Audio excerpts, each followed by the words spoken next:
Lando Norris is leading the championship, but his own car is holding him back. McLaren's latest F1 machine is fast, but only if you know how to tame it. And for Norris, that's proving to be a real challenge. Today, we're diving deep into why the MCL39 is making his life harder than it should, and what this means for his title hopes. Stick around, because by the end, you'll see why McLaren might be sabotaging its own superstar. Before we get started, if you love F1 content like this, hit that subscribe button. We're bringing you the hottest stories, straight from the paddock. Alright, let's break this down. In China, Norris had a rough weekend. He struggled in the sprint, lost 3 positions on the first lap, and ended up finishing P8. Then, in qualifying, he looked scrappy, lockups, snaps of oversteer, just not the usual smooth and calculated Norris we know. And here's the kicker, his teammate, Oscar Piastri, looked completely at home in the same car. He put the MCL39 on pole for the Grand Prix. So, what's going on here? Let's talk about the McLaren MCL39. It's fast, no doubt, but it's also incredibly sensitive. And Norris? He's had to completely change his natural driving style just to make it work. Norris likes to attack the corners, late braking, sharp turn in, then power out early. But the MCL39? It just doesn't work that way. It doesn't have a strong enough front end to handle that kind of driving.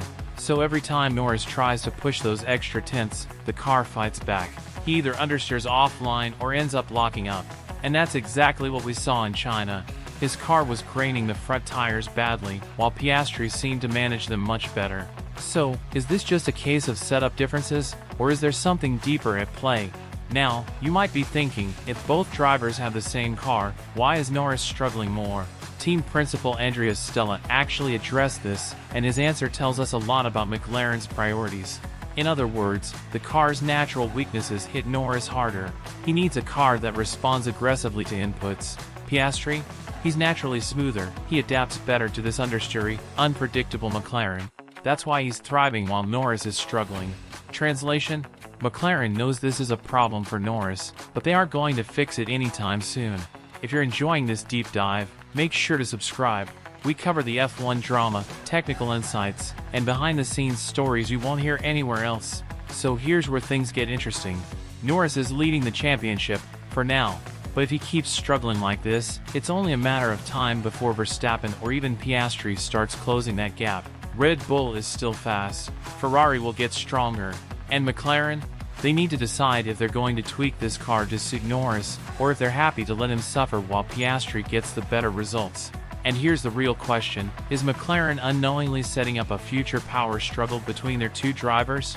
Because if Norris keeps struggling and Piastri keeps delivering, it's only a matter of time before we see some serious tension inside that garage.